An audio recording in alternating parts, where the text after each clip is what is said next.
Hello friends, welcome back to another episode of fckery. I'm Jordan if you're new here. It's chilly in the studio today. The weather has been all over the place. If it's cloudy out, it's freezing cold. The second the sun comes in the window, it's boiling hot and I'm ripping all my clothes off. So that's what's going to be happening today. On today's episode, we are doing a little bit of a dyeing experiment. This in front of me here is a sock blank. If you don't know what a sock blank is, it is basically a machine knit panel. This is 2 strands of sock yarn knit together in a panel, and the idea is that you dye this and then you unravel it and then you have 2 identical skeins of yarn to knit 2 identical socks with. And I'm starting to unravel it. Oops. I have been needing to do this for a while. I've been wanting to do this for a while. This is all my acid dyes. We've got a collection going, and I don't know what I have because it sits in this ominous little black box, and I don't know what's at the bottom. I don't know what kind of colors I have, so I want to do some crude swatches. And what crude swatches mean is dry dye powder directly onto my yarn.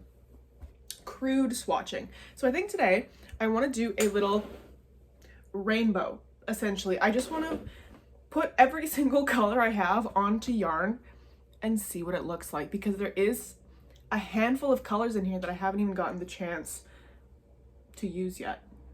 Embarrassing. I'm going to pre-soak this and I'm going to come back to you in the kitchen with the proper dye setup.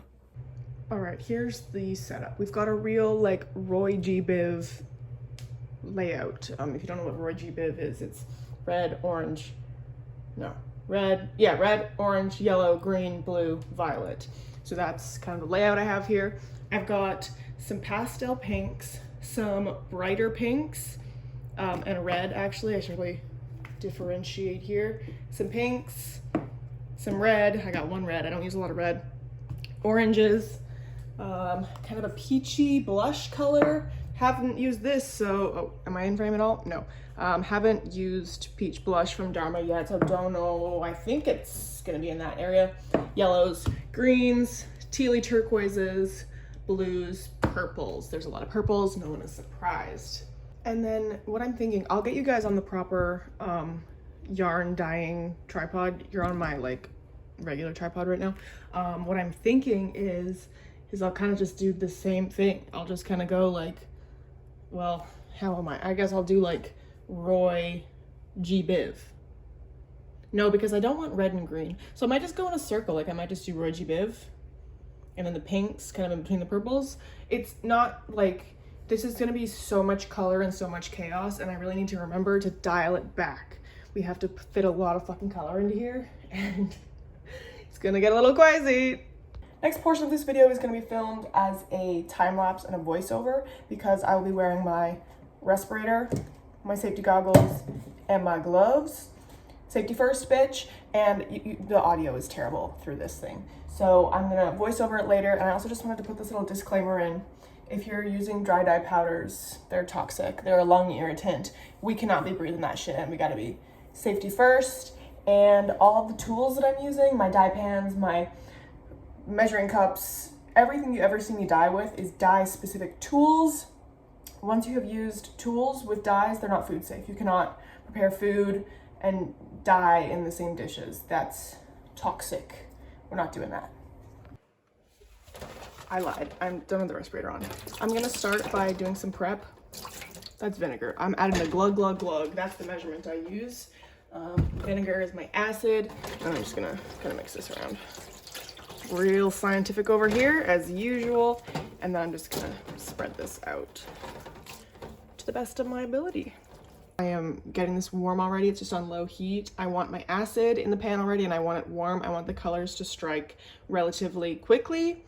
I don't want a lot of spread because again, we are crude swatching a lot of colors today. Okay, voiceover time. So as we talked about, I'm starting with my pinks up at the top, kind of middle to right area. I'm kind of working like my dull pinks into my mid-tone pinks, into my brighter pinks. I originally wasn't going to like touch the powders once I sprinkled them on, but my oven is uneven, so there's more water in the bottom half of the pan, so the right side of the screen that you're looking at, where I'm not working right now, that little naked spot at the bottom, there's more water down there than there is on the left side, so I had to kind of work everything in. And then just for like continuity, I was working it all in. Anyways, I wasn't like spreading it around, I was just kind of getting it wet. So I worked all the yellows, the oranges, the yellow, and then went back to the purples because I was nervous about not having enough room for all my purples, so I wanted to get those in there. Went into the blues. All of my blues look very, very similar, and I splashed everything around a little bit accidentally there. But yeah, what I kind of learned here is that a lot of my blues are very similar, and then I'm just touching up the corner spots. Alrighty, here we are. I look terrible, it's fine. Ta-da! I'm gonna rinse this, let her dry. There was no color bleeding. Maybe a tiny bit of pink, but I mean, that's to be expected. Let me rinse her, let her dry, and I'll be back with it wound up. Maybe. I guess before I cake this up, I should show you what it looks like. And it's dry. It's got some resists. You can kind of see the paler patches from where the fabric kind of wrinkled in the pan, and I think that looks really cool. It adds some depth and dimension, especially in those blues. All of my blues turned out very similar, and yeah, it's a rainbow. As I started to wind it up, I wasn't expecting there to be as much white from the resist of the knit fabric, but I thought it was looking really cool. So I did a huge organize today. Large reorganize. So you can see piles, there's bins behind me. I've never had an aesthetically pleasing backdrop, so I don't know why you would expect anything different today, but one day I'll get there. So I caked these up, and they look so cool. You can see kind of the fade on the bottom of the cake more, and I think it's really interesting that there's like little white spots, like speckles of white almost, because this was knit. It was a knit panel, so there's obviously resist from the knit stitches, and I think this turned out really cool. It was very fun to like swatch things, but also like create something really pretty. And that looks so cool. And now I know what my dyes look like, and I can look back at this video and reference it. Cute! If you'd like to snag these little sock cakes, identical socks, they'll be in the store, JackassCollective.ca, it's always in the bio.